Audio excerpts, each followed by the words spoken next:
Hi there, this is Mr. Jacob Nash, and this is a guide to passing the AP language exam. Note, all credit is given to College Board as I'll have example things and they came from that. So all credit to College Board, and then also the creators of the acronyms that I'll be using, which you'll see that later. Is it hard to pass? So is it hard to pass this exam? It kind of depends on your experience in the year.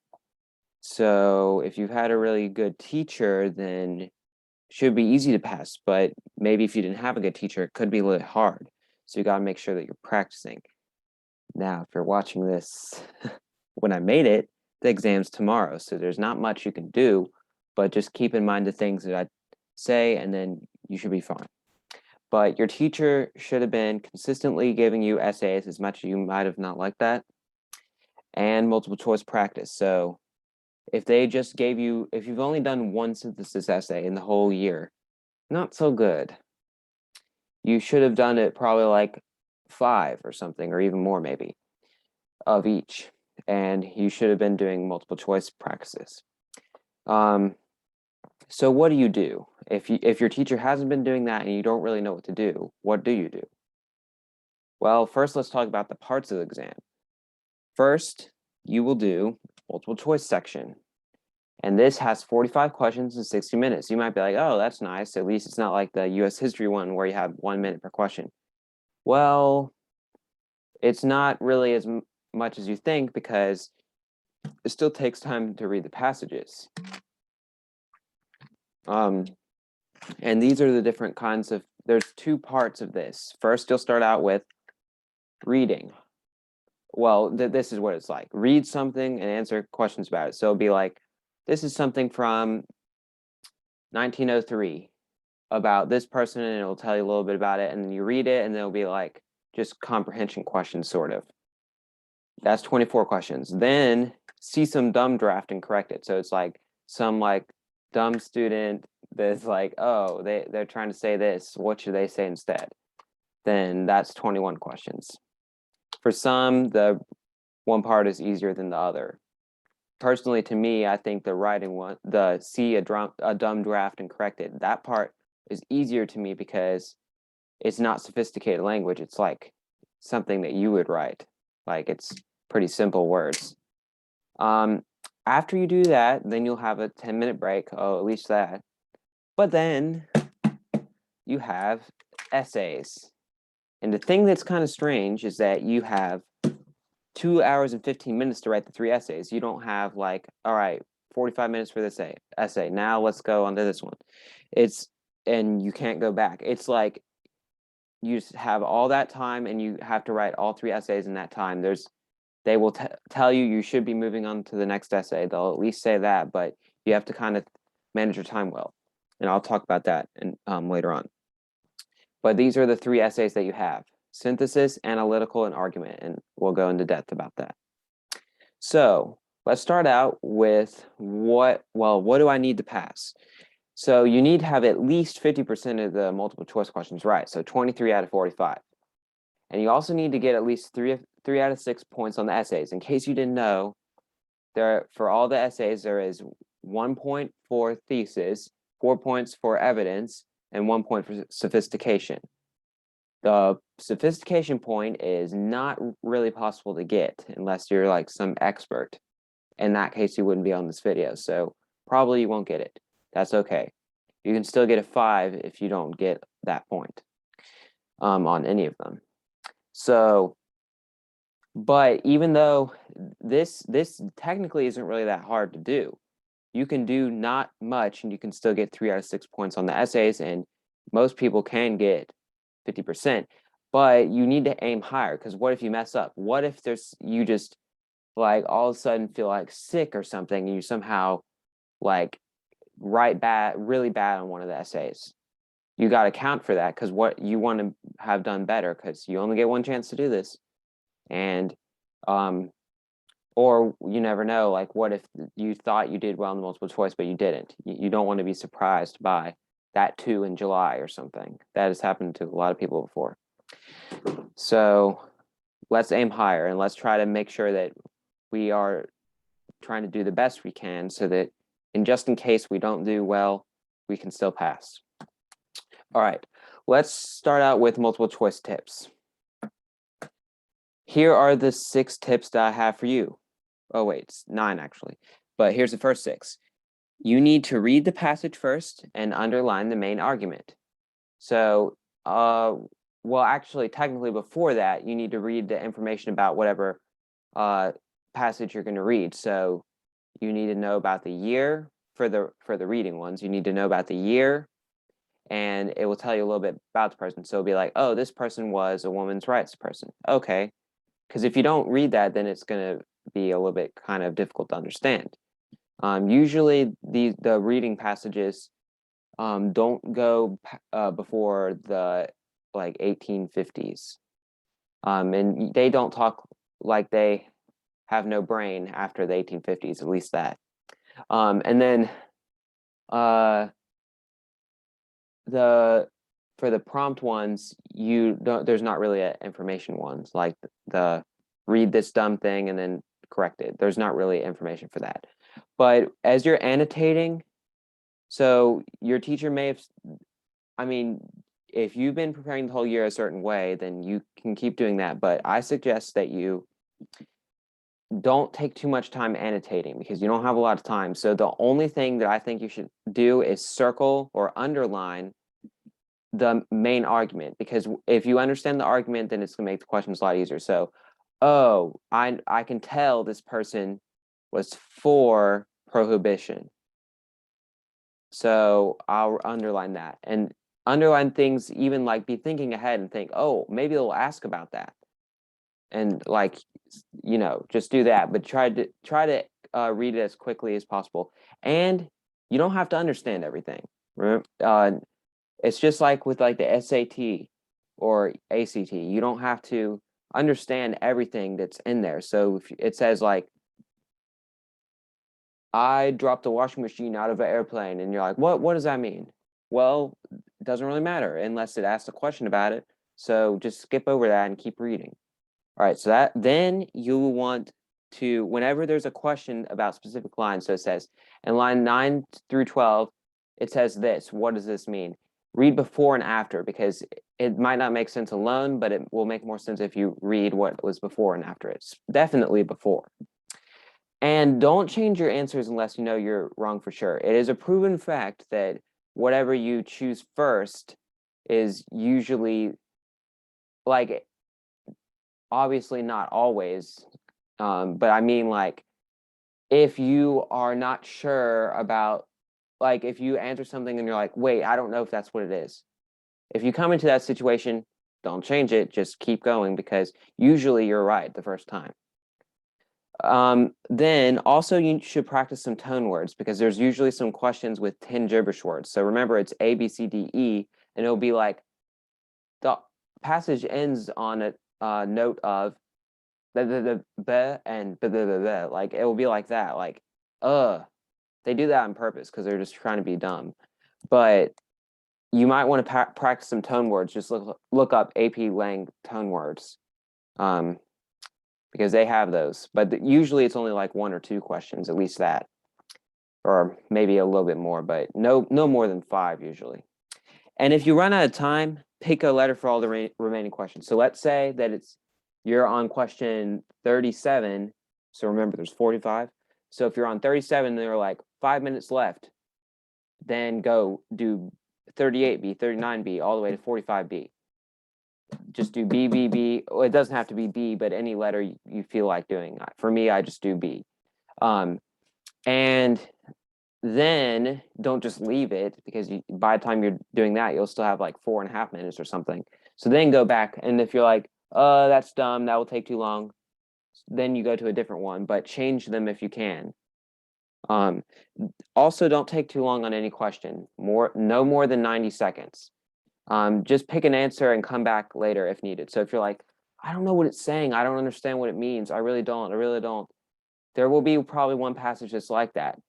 But just remember, you have other passages. And remember, you only need 50%, like I said. So you don't want to mess up yourself for the easier passages or easier questions. So just choose an answer and come back if you can. Just star it. All right. More tips. Eliminate the obvious. This makes it way clearer. So there's 5 choices. That can be intimidating, but you might be like, A and E, I know it's not that. C, yeah, I know it's not that. And then you're down to B and D, and that's just 50%. And there's always, that's what it's usually like. There's like 3 that are obviously not right, and then there's 2, and then one of the ones is like, there's like a small little thing that makes it wrong, and you have to pick that out. That's very annoying, I know, but that's what every single AP class is like, especially the ones like the histories and the English ones. They always have that. But also read carefully. You need to know what something's talking about. So when the author says him, he's referring to. So if it's like the author says him, you're like, oh, I know it's talking about that. Well, go back to the passage and make sure, read before and see what it's talking about. And there will be a question like that when we practice. So I'll tell you what I mean. Now for the writing part, no repetition is needed. What I mean is if it already talks about something, then you don't need to pick a choice. So like if it's saying which sentence would best go after the sentence 1, if the answer choice says the same thing as sentence 1, then it's not it. So let's look at some practice for reading. All right. I think that this video is definitely going to be long. I already know that. So, but I think it's good for you to see what I do. Now, I'm by no means perfect. I mean, I've said this on this channel before. I just, if I understand something, I make a video about it. So I'm not going to be perfect in this, but these are my strategies. And I personally do pretty well on the multiple choice. So this now, I apologize. This is, there is no information about this on here. So hang on a second.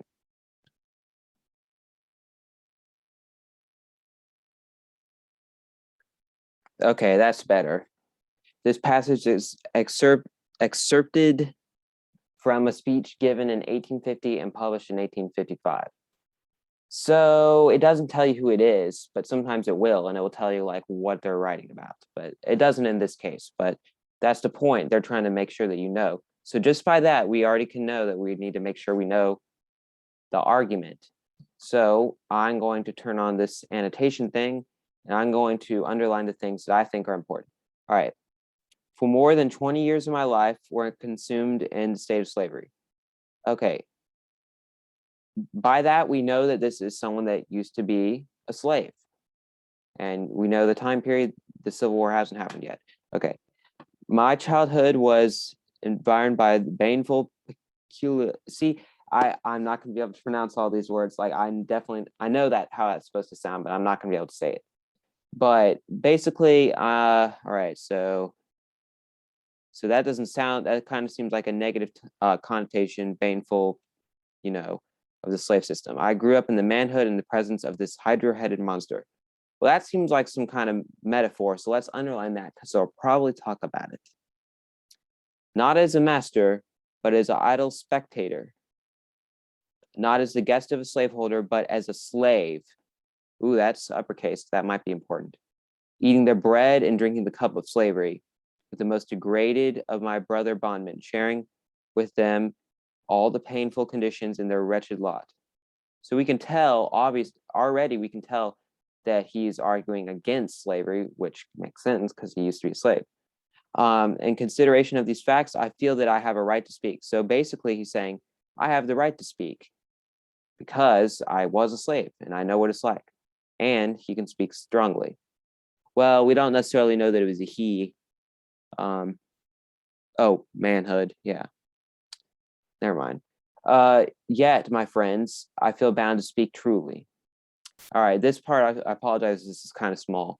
First of all, I will state the legal and social relation of the master and slave. So it looks like he's saying, he's basically going to explain the master and slave and the relationship between them.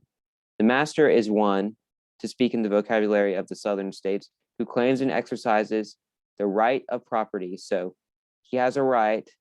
That's what they believe. He has a right. And he does this because there's a law that lets him and religion that lets him. He may work him, flog him, hire, so even kill him. So remember, you kind of have to skim a little bit. I'm just taking a little bit longer because I'm explaining, but let's see.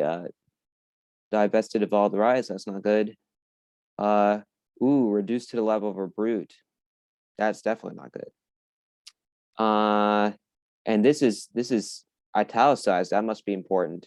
He's inserted in the master's ledger with horses, sheep, and swine. So even if you don't know what a ledger is, you kind of think maybe it's some kind of thing where animals go. So that definitely is not good. He can't have a wife, can't have children, can't have country or home. And he labors in chains at home under the burning sun. He has to deal with the cold, damp ground. All right, and then let's go to the next slide. Let's see. I've never used the annotate feature before. That's not good. Okay, so now I'm gonna have to erase all of this. Sorry, but that's not very helpful. Sorry about that. But yeah, let's erase this. All right.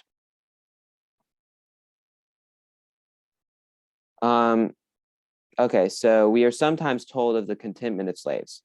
So I can tell that he's saying people try to say that slaves are happy, contentment. And we are entertained by pictures of their happiness. We are told they dance and sing, and their masters basically make them merry. So he's kind of like saying, well, that is true that they sing and dance and appear to be merry, but what does this prove? It only proves, to my mind, that through slavery armed with 1,000 stings, it is not able entirely to kill the lesser spirit of bondmen. So basically he's saying, the only thing this proves is that slavery, it can take personal possessions, but it can't take away the emotions. This doesn't necessarily mean they are happy. So then right here, it's saying, no thanks to the slaveholder, nor to slavery, that the vivacious, see, I personally don't know that word, so it doesn't really matter. Like I said, you don't have to know every word. Captive that may sometimes dance in his chains, that his very mirth in such circumstances stands before God and an accusing angel against his enslaver. So that kind of doesn't really make sense to me, but I can tell that he's like, like if this was a speech, right? Yeah, it was a speech. So you can tell I can imagine him just like pointing and like looking mad. All right, so now we've read it. So now I have to erase this, okay? Sorry about that, but you can't draw on Google Slides, so whatever. All right, now we're gonna look at some questions. The hydra-headed monster is a metaphor for, oh, they don't tell us the lines, how dumb of them. Now we have to go back and see. I don't see it on there.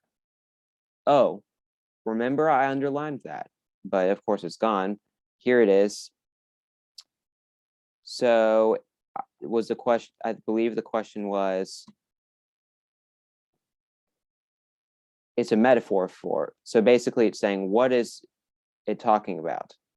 So it just said the slave system. I grew up to the manhood in the presence of this hydra-headed monster. So it is talking about the slave system. This is what I was saying earlier. Know what it's talking about, because you might say, "Oh, they're talking about the owner or the master." No, that kind of makes sense, but in context, that's not correct. So, but if I didn't know that, I could at least eliminate some things, like I said. So I know it's not the slaves. Why would he call slaves a monster? So idle spectators, that's just like someone watching. Freed slaves, that doesn't make sense. So like I said, there's always 3 obvious things and then 2 that you might be tempted to say A, but it's C because we could see by context that's what it was talking about.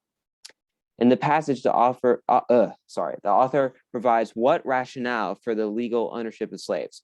So basically, it's saying what is the author claim is the reason why owners say that they can have slaves. So they're saying, what do people use as justification for slavery? Well, it actually said, you don't have to just guess. Remember, I put that on, I already underlined that. It said, he does this by force of the law and religion. It's saying a slave owner can be a slave owner because of the law and the religion. Okay, so now we can tell, all right, well, there was nothing about moral, so let's X those out. And it said legal and religious, not just one. And here's a hint. If it says two things like that, it's probably not going to be one that would have only one thing anyways. So the third paragraph argues against which belief? All right, now we have to go back to the third paragraph and read what it says. We are sometimes told, oh, remember? See, that's the point of why we need to know the argument, because now we don't even really have to read it fully again because we remember. Oh yeah, I was talking about, well, even though it seems like slaves are happy, they're not. So let's see what it says. See our answer choices. They are angry. You might be tempted to choose that, but that's not what it was really talking about.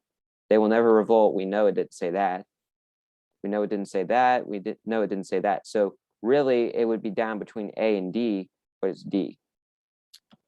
All right, now the passage ends on a note of, oh, here's the thing that I was talking about where they have gibberish words. This isn't as gibberish as usual, but so remember how I said you would want to look back, but remember how I said it was, I could imagine him pointing. I'm visual, so I imagine him like being like, So which answer choice is like, But it seems like he is sort of,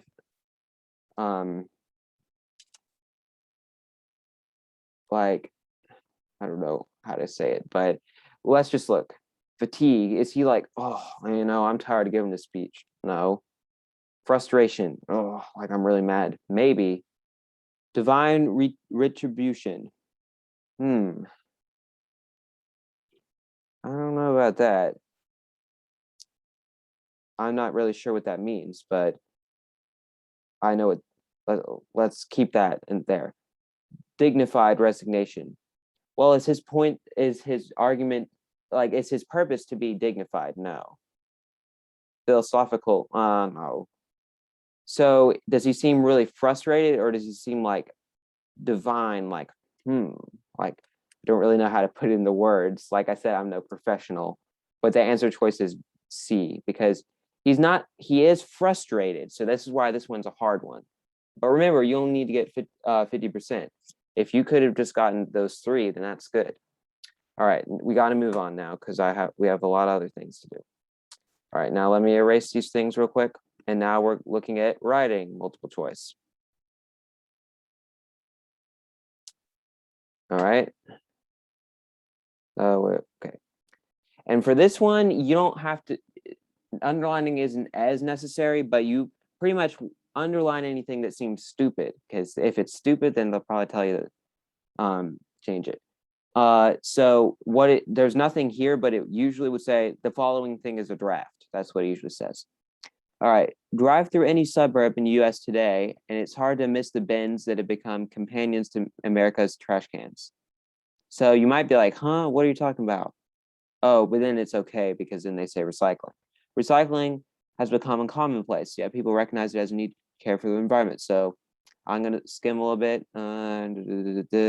Only extends as far. So it looks like they're trying to talk about, oh, well, we need to recycle more things. People find themselves confronted with the growing phenomenon of e-waste. Let's see.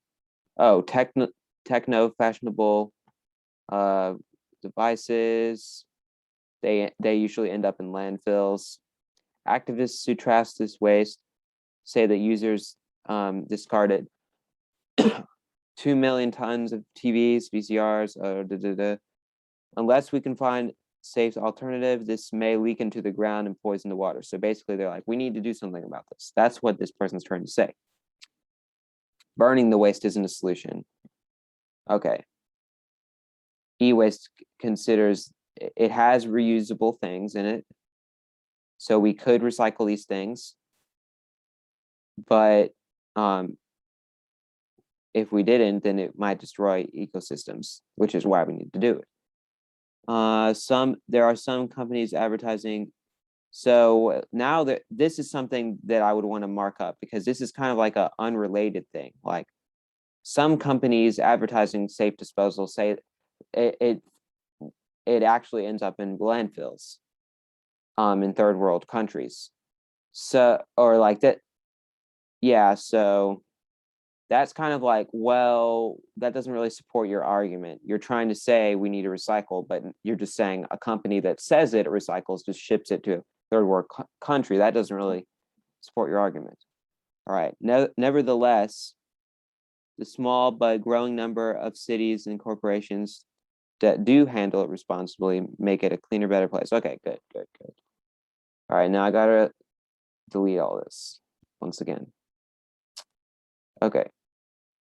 So now we're going to look at some questions of what they're like.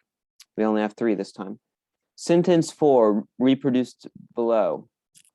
Which of the following versions of this text would effectively begin the sentence that emphasizes lack of awareness? So we could look back in context, but let's just see which one seems like that there would be a lack of awareness. People seldom find themselves, that seems dumb. Okay. Many are communities simply don't realize, oh, that seems right. Majority of local governments are studying. No, that doesn't show lack of awareness. Little attention is paid. Oh, that does. We are only beginning to now to recognize that shows that there used to not be, but it's saying that there is, so that's not correct either. So now we're looking at this, but it's saying of a serious problem. So many in our communities, many in our neighborhoods, because it says communities, that's what makes B right, because neighborhoods is like, oh, neighborhoods, like that's kind of small, so that's not really effective. So, all right. The writer wants to add a word or phrase at the beginning of sentence 9 to show a comparison. E-waste often contains reusable silver, gold, and other electrical conductors. These are good examples of what you will see, because there's usually ones like this. And to me, this is like the easiest kind, but it might not always be for you. But which shows a comparison? In fact, that's not a comparison. Particularly, that's not a comparison. Consequently, well, we actually need to be looking back. Remember, it said discussed in sentence 8. Sorry about that, but we already can eliminate those anyways. So, sentence 8. All right. So it's saying burning the waste contaminates the air. So what e-waste contains those things? So how do we connect those? Burning the waste contaminates the air. E-waste contains those things. So consequently, it contains those things. So that would be saying, because it contaminates the air, it has those things. No. Moreover, that would mean, well, also, I mean, not really also, I don't really know how to define that word, but it's sort of like a continuation. So it's like, it has those things, or sorry, it contaminates the air. In addition, it has those things. That kind of makes sense. Nevertheless, that's kind of, when you say nevertheless, that's usually like, oh, well, let's not talk about that anymore. Yeah, that's what it is, because it's a new idea. We're talking about, now we're talking about gold and silver, but we were talking about a different thing. So it's not a continuation. Sorry, it definitely wouldn't be moreover. Which of the following sentence, if placed after sentence 13, would have the most effective conclusion? All right, now we got to go back, which is pretty annoying because, yeah. Nevertheless, all right, so basically it's saying the people that do it right make it a better place for all. And by the way, how I did the 12 thing, there did end up being a question about that, but I just didn't include that as an example. But it's saying 13 is saying the people that do it correctly, handle e-waste correctly, make it the world a better and cleaner place. All right, what would be an effective conclusion that goes along with that? All right, let's see. Today, pollution is one of the most dangerous forces. No, that doesn't have to. I mean, we were talking about pollution, but we're really talking about the handling of e-waste. And pollution sometimes refers to more of cars emissions. As the world's population continues to grow, the need to reduce e-waste will become ever more pressing. That does seem to go with it, but well, let's just look at the other ones. Because of this, e-waste threatens, because people are doing it correctly? No, that doesn't make sense. In spite of these efforts, so that's basically saying, well, it doesn't really matter. No, that doesn't go with their argument. When only consumers stop ignoring the problem, well, it's not about consumers, so it's B. So that is how the multiple choice is. It's a lot simpler than it seems, but you just need to make sure that you are eliminating. That makes it a lot easier. And always go back to see if it goes with it. All right. That was just a multiple choice. Now let's move on to the essays. And this, you thought that part was long? The next part's going to be long. I don't know how long this video is because I'm making it now, but I bet it's going to be long. All right, essays. Let's start out with essay number 1, synthesis. I call it dumbasys, whatever, because I don't like this one.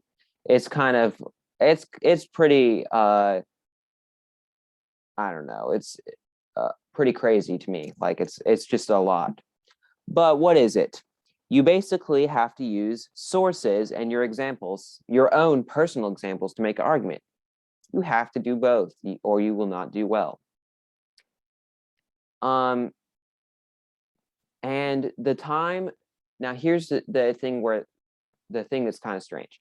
So you're supposed to get 55 minutes, but I suggest only taking 45. And the reason why is because then you'll have more time for the other essays in case they take you longer if they're harder. Now, you may take all 55 minutes if the synthesis prompt is hard, but one of them is probably going to be a little bit hard for you. So you want to make sure you have more time for that one. If you see the synthesis prompt and it's like, oh, that's easy, well, then do it quick, okay? Because maybe the other one won't be. All right. Here are the 6 steps to doing this essay. First, read the prompt. Now, the prompt page is going to have a lot of stuff on it, and I don't know if they're doing that on purpose to make you overwhelmed or what, but basically there's like lots of paragraphs and you need to read the background information and what it's asking you to do. There's no point in reading the part that's like, this is what you must do, and you know what you're supposed to do if you listen to what I say, so you don't need to waste your time with that. Then here's the second step, is something that may not be what your teacher has said, but this is definitely what I recommend. I believe there are 6 or 7 sources. This isn't AP US history. Only read 3 and look through them and only choose the short ones, the ones that seem easy. To get the point, you only need to use 3, and it's not like US history where you need like a backup one or something. You just do 3 or you're going to waste your time. You don't need to talk about all 7. Talk about only 3 and see the easiest one. See if you see a graph, all right, we're doing that one. You see a short thing, do that one. You see something from dumb Ralph Waldo Emerson that's like long, no, don't do that one. Okay. No offense, Ralph Waldo Emerson. And you need to figure out their argument. Don't just be like, all right, I read it. Well, and it's not, if it's a graph, it's not always going to have an argument, but more importantly, you need to know how you can use it for yours. So after you read the prompt, you need to decide what side you're on. And this will make more sense when we look at the example. After you do that, think of chores, and we'll talk about what that means. It's your personal examples. Then use EBT for the intro. So you need to have something that's engaging, background and thesis. We'll talk more about that. Then you will have a body paragraph with CSEE, where you talk about a source and you talk about 2 examples that you have yourself. And you will have 3 body paragraphs, and in the things that you talk about the thesis, those 3 things will be in the body paragraphs, and we'll talk more about that once again. For the conclusion, you use AT. So you have, although some people may say this.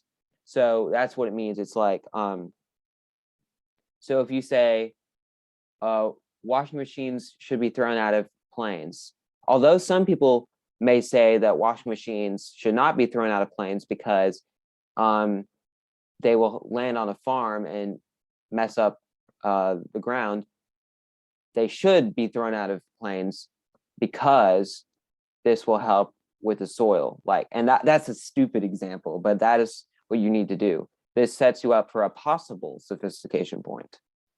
And then afterwards, you need to kind of say a thought-provoking idea. By throwing washing machines out of planes, we make the world a better place by there you go. Done with the essay. Move on to the next. And basically 5 minutes for choosing your sources and examples and reading the prompt, 5 minutes for the intro, 30 minutes for the body paragraphs, and 5 minutes for the conclusion. Technically, they tell you should have 15 minutes for that part, but they only say that because they think you're going to read all the sources, which is pointless. And remember what I already said, you might need to take more time on the other essays. All right, that was the steps. All right, now let's talk about the acronyms. So chores, remember, this is your personal examples that must be in the essay. And they must be specific. Specific. They cannot just be, some people in the United States like washing machines being thrown out of planes. No, say specifically. The people of Little Rock, Arkansas love this, including Joe Bob Sr. It has to be specific. And you also have to connect it to the thesis. This supports my thesis because you might not say it like that, but here you have to think of these 6 examples. Current events. What do you know is happening right now? Historical events. What has happened that relates to it? Outside knowledge, someone you know. Oh yeah, I know Johnny Brown, who's down the street. He likes washing machines when they smash into his roof. Readings. Oh, I know the book 1984. Winston liked the washing machine going down on his apartment. Don't say that because that's not true. That doesn't happen in the book. Entertainment. There's a song called I don't know. I can't think of an example. There's a song called I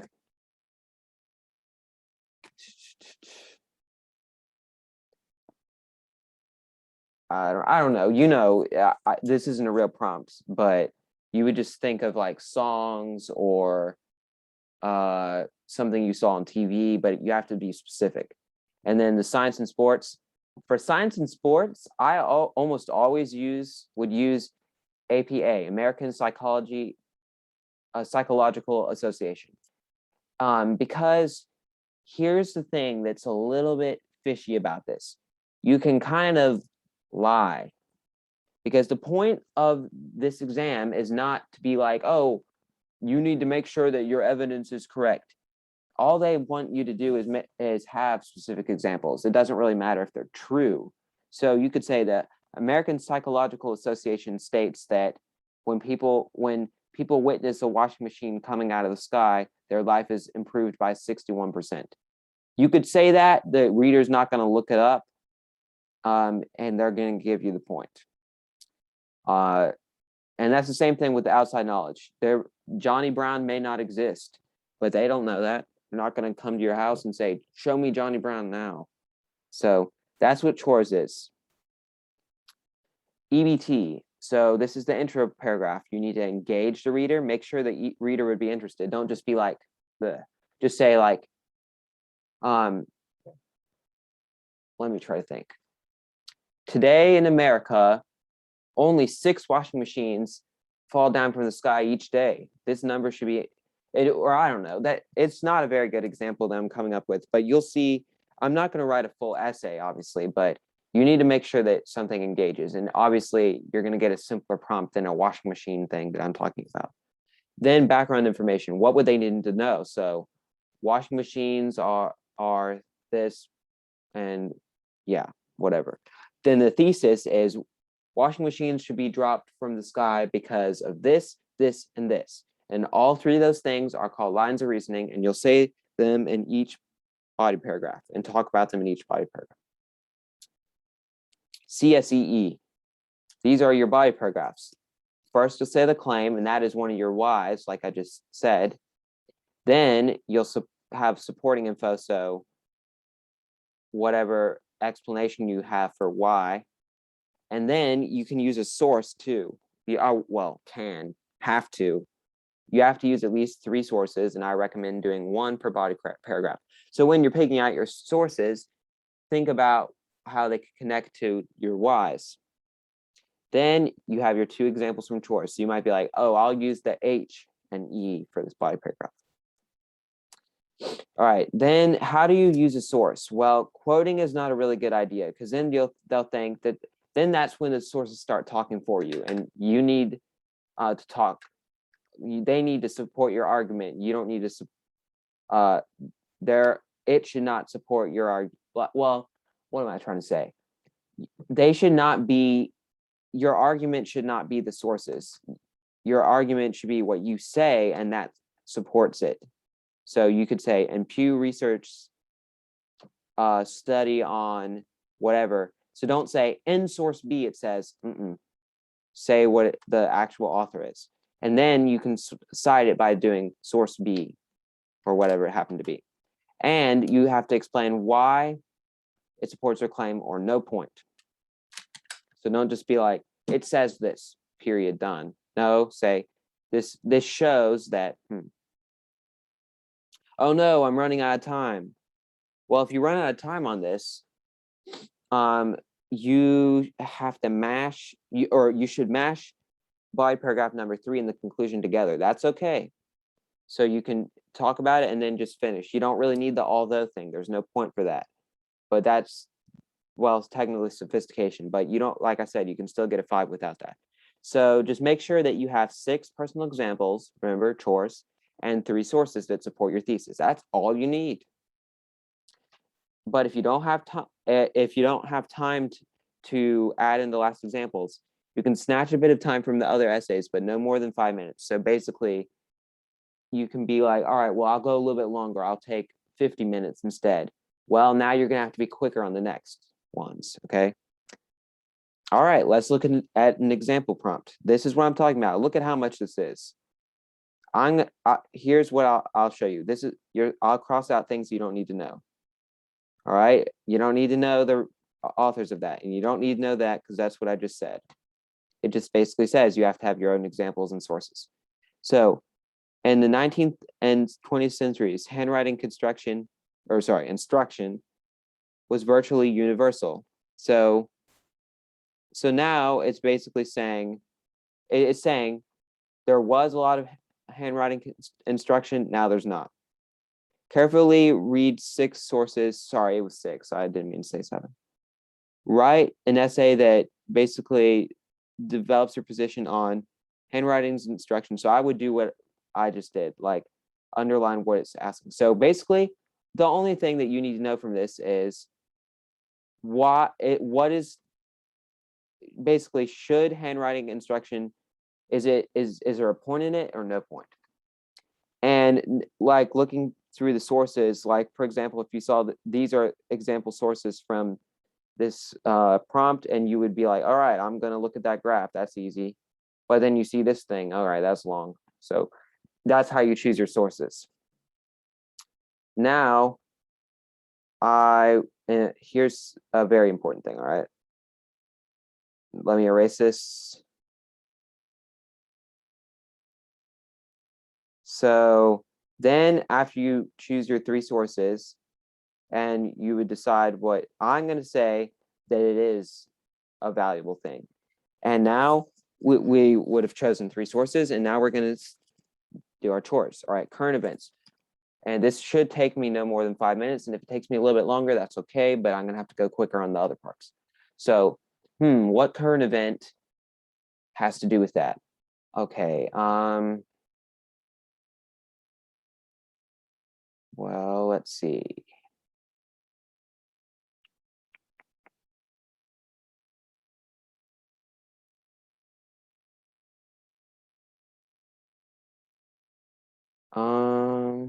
Now this is one of the harder prompts, but this was actually the 2021 prompt, so they could be this hard. I'm going to come back to that for now because that's a little bit difficult. All right, history. I could say 1850s reform, and I would need to be more specific, but I'm just doing this to save time. But basically, where I would go with that, I would say in the 1850s, there was a lot of educational reform, and like it said in the background information, cursive writing was major then, and I would use the argument that, well, a lot of people became a lot smarter, and there was a lot of new innovations in that time, and it may have been due to that. So then I'll use outside information. My grandfather, Mike Colo, different last name because that's on different family side. My grandfather, Mike Colo, uses cursive writing, and it benefited him and his coal mining job for many reasons. And I would explain that's actually not true. It is true that he uses cursive writing, and that he was a coal miner, but not necessarily that helped him. But remember, we're just trying to do this. All right, reading. I would immediately say 1984. That's a really good thing to use. And because a lot of people were sort of like dumbed down and uneducated, and I would use that education is key, and cursive writing leads to education. All right, entertainment. I would use, let's see. I would use, now you can go a lot of places with this, and when I write this, you might not know what this is. Conspiranoia. So there's a band that's probably the weirdest band in the world called Primus. They had a new song called Conspiranoia, talking about pretty much how dumb people are these days. And I could correlate that to the lack of cursive writing. And I mean like how dumb people are these days with their conspiracy theories. And then, of course, like I already said, I always use APA. I could say, according to the American Psychological Association, children that learn cursive writing end up more successful in life. That might not be true. They could even have a writing about that, but they're not going to look that up. All right, now let me go back to current events. Let's see.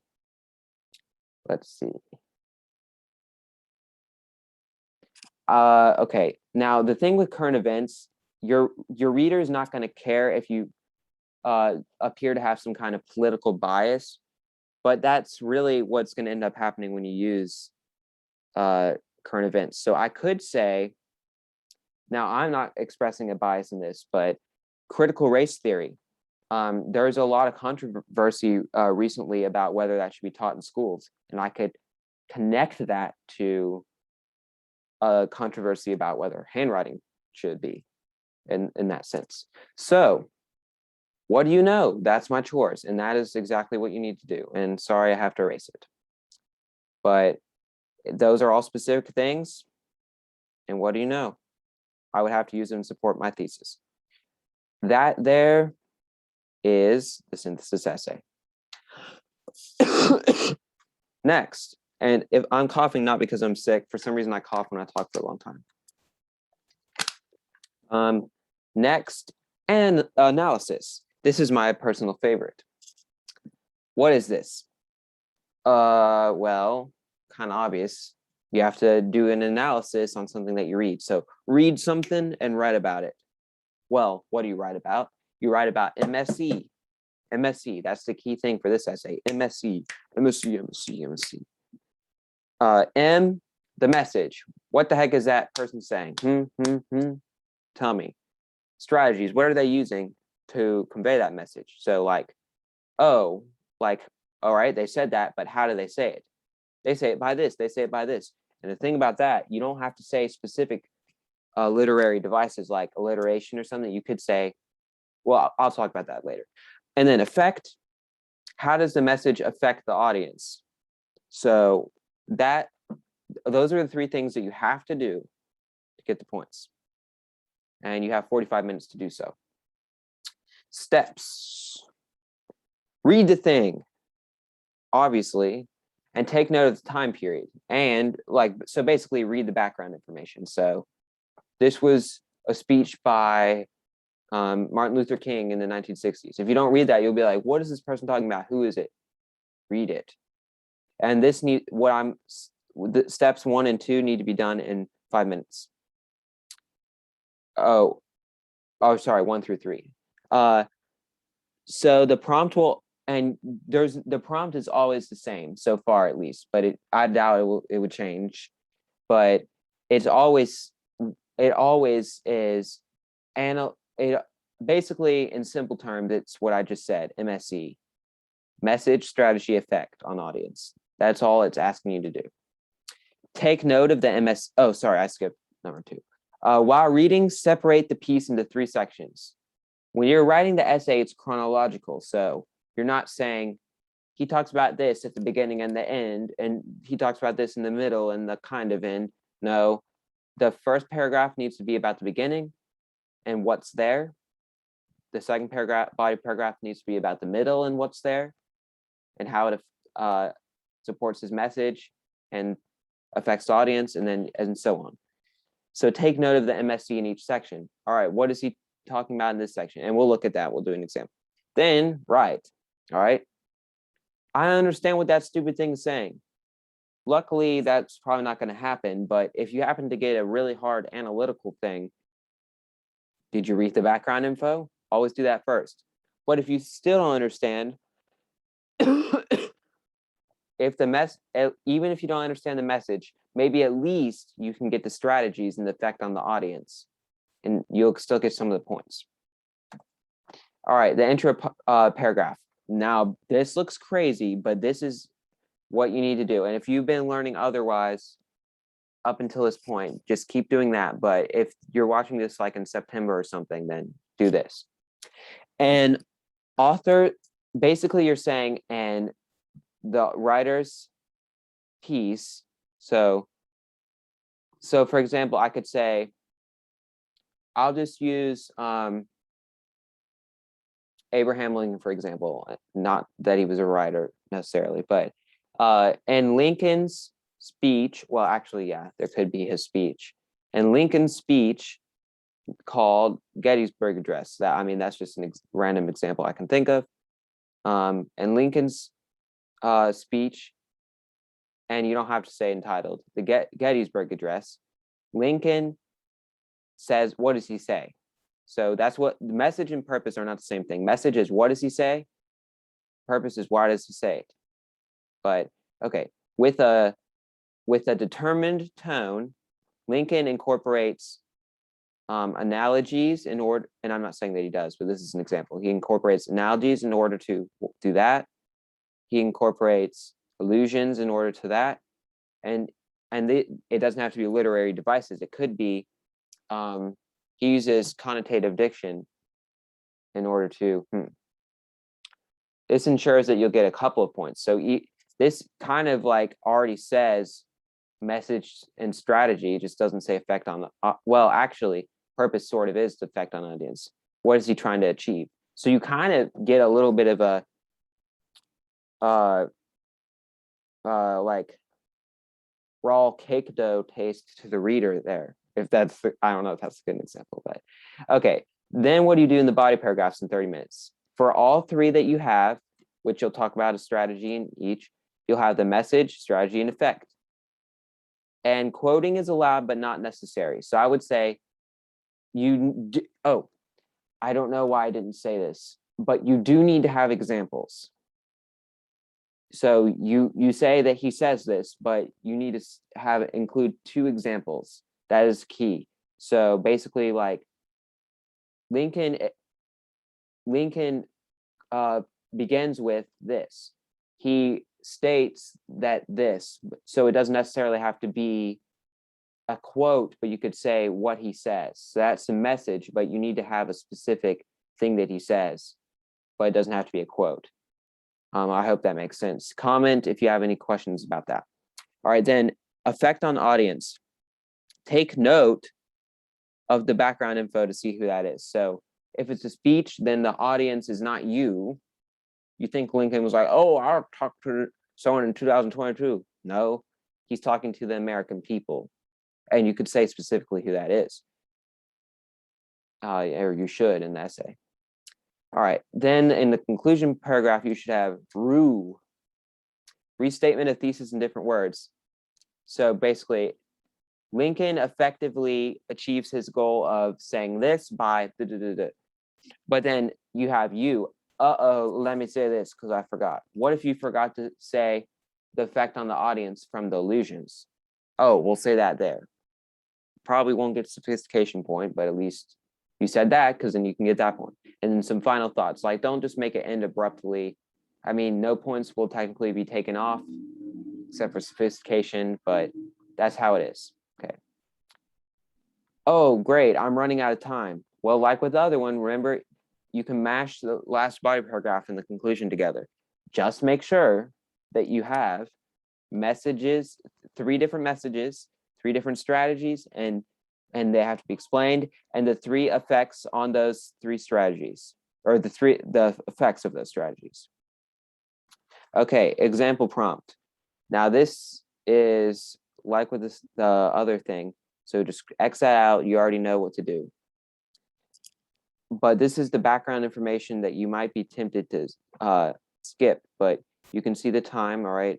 2013, President Barack Obama delivered this speech.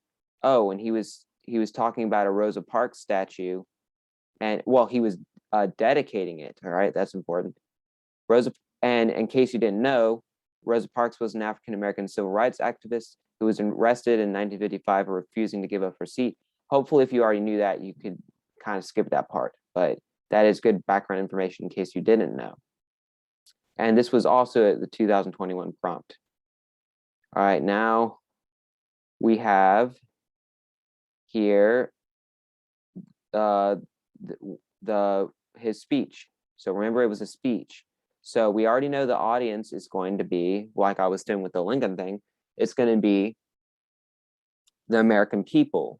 So it's not going to be you, or Obama's not talking to you. So, all right. So this is going to take a long time. All right. So you just like with the multiple choice, you kind of have to skim a little bit. Let's see. She held no office. She had no fortune. Yet today, she takes her rightful place among those who shaped this nation's course. So this sort of seems like a contradiction, like yet. So he's kind of like rebutting. So that might be a strategy, but we need to at least see 2 different instances of it. A childhood friend once wrote about Miss Parks. Nobody ever bossed Rosa around and got away with it. That's what an Alabama driver learned. 12 years earlier, he had kicked Miss Parks off the bus simply because she entered through the front door and the back door was too crowded. Grabbed her sleeve and pushed her out the bus. This made her mad enough she would recall, and she avoided riding the bus for a while. And when they met again, winter evening, she would not be pushed. So this is amplification. So let's kind of forget about that because that's probably not going to happen more than once. All right, amplification, that seems like the strategy. Oh, well, now let's change it to repetition because we see it 2 times, all right? She challenged her arrest. Man named Martin Luther King. And so I already got 2 strategies, and I can tell what he's talking about, because remember, we need the message. So now I can move on to this part, and I can tell it's a shift. So that's the first part, all right? And then Rosa Parks tells us there's always something we can do. We all have responsibilities. So now we can tell what Obama was saying here. We all have responsibilities. She reminds us acts of kindness, responsibility, month after month. Ooh, month after month. Oh, something must be cut off. Oh, phew. I just realized something. This is switched. Okay. Yeah, this is switched. All right. I thought that didn't make sense. All right. Still, I can tell this is the third part. So let's just know that this goes here. So week after week, month after month. That is also repetition. So this is okay. I apologize about this, but day after day, week after week, month after month. All right. So this is the first thing. So I'll just say 1. And this is still 1. And now this is 2. This is 2. And this is 3. Gosh. All right. So that's the message of the third thing. But let's go back to the second thing. Okay.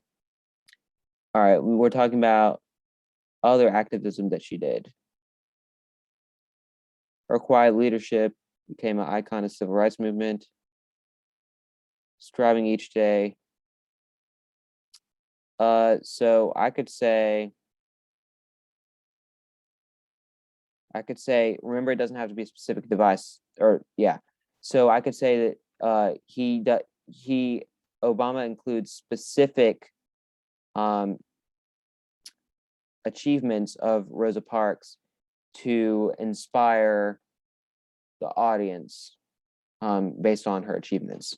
So I could say that there. All right, now let's look at the third section. All right, I already said we all have responsibilities. He includes call to action. All right, no, we do. Okay. We need to carry forward the power of a principle. So he's doing a call to action. This is why remember, he's dedicating it. So that's why the background information is important. So now we can see the 3 devices we had, or not devices, sorry, strategies. We had repetition, we had specific achievements, and then we had calls to action. And I said the messages and I said the effects. That is good, and that's what you need to be doing, but quickly in 5 minutes. Then you need to talk. Then that's when you will. Sorry about that. I was saying that after you've done this, then that's when you can start writing using the intro paragraph that I told you about. Finally, all right, third essay, argument. I'm sorry for this video being so long, but really, if I made it any shorter than this, it might not be good enough. So, all right, argument. What is argument? Well, luckily, we can breeze through this section sort of, because it's the same thing as synthesis, but just no sources. So that's kind of good sometimes. I mean, I like it better because, I mean, you have to comprehend the sources, so it kind of takes longer, and you have to use them, so you have to write more, and I prefer this one. So this is like synthesis, but taking the stupid part out of it, kind of. And the second bullet point is incorrect. I apologize. It can have a quote that you will only read if you understand the prompt. So basically, sometimes it will be like, in 1955, Rosa Parks said this. Write an essay in support or against what Rosa Parks said, and then it will say what she said. So that means you don't really need to read the quote because the prompt will say what she said anyways. The only reason that you only read that if you don't understand the prompt. Like, for example, I think there was one about artifish or something like that. It was like, and people might have not known what that meant, but then they would know what it meant by the quote. So, but the example I'll show from the 2021 exam didn't even have a quote. So you may not have a quote. So just disregard that. But basically just read the prompt, and if there is a quote, you may or may not have to read it. This is in 45 minutes that you need to write this.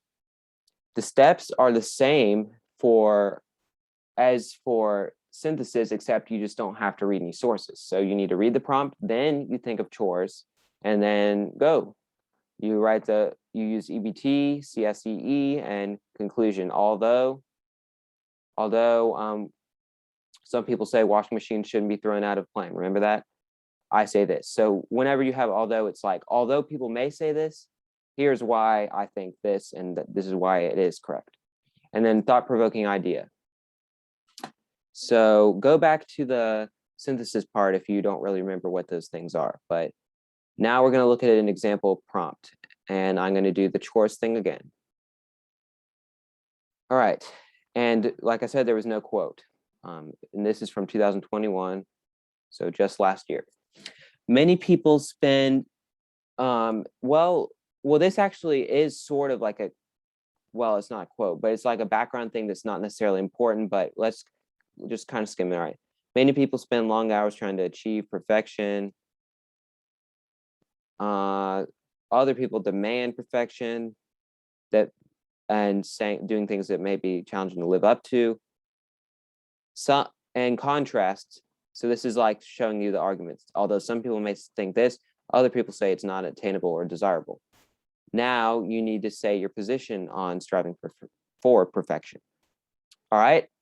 And now you need to think of what your opinion is. Obviously, it's argument. All right. So I say, I agree with these people.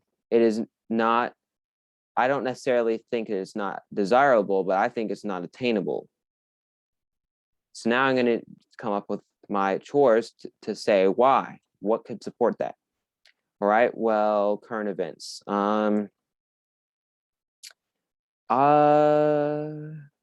I could say Elon Musk buying Twitter. And see, sometimes things can be like a far stretch, but as long as you connect it to your argument, then it works. And I'll just say TW for Twitter. And I could say that Elon Musk, he started out, he's the richest person in the world, but he started out from a lower point, and he had a lot of bumpy places in getting Twitter. Like at first they didn't want him to. So there was no way for him to be perfect in buying it. So, all right, then his history, let's see. I could say MLK, Martin Luther King. He didn't have to be perfect to get his point across. I mean, there was a lot of things that he did that didn't necessarily appeal to all people, but he did get his message across. So perfection wasn't needed and it wasn't attained. Then I could say, I'll say Angelo. So there's a restaurant called Angelo's in Midlothian, Virginia, that I know, that he had a building in a sort of hidden shopping center, but he was able to get a better building, but it wasn't by perfection that he got that. He had problems along the way, but so perfection wasn't attained. All right, then what reading could I use? Let's think. I could use 1984 once again. And by the way, you can use the same examples as in this synthesis. So I could say Winston was trying to be more sovereign, but he did end up getting caught. So perfection wasn't attainable, but it wasn't needed anyways, because he was still able to sort of achieve his goal of being free, although he wasn't in the end. Then entertainment, I could say ER, which is short for Everything's Right, which is a song by another interesting band called Fish. But it's saying, there's like a quote from the song, focus on today, you'll find a way. So that statement shows that, okay, well, there will be hardships, so no one can be perfect. So just do what you can. So then I would use the APA, once again, an American Psychological Association, and make up something that they, quote unquote, said, which was, let's just say, oh, they said people that try to achieve perfection have more anxiety, or people that aren't perfect still have happy lives. So there's my examples, and then I would want to start writing. Those were all 3 prompts from 2021. So now you can see what it's like in the modern days. And yeah, like I said, to see more information about this, go back to the synthesis part. Bottom line, don't freak out. You may have a stupid prompt, but just do what you can. And so just make sure that you try your best and do what you can.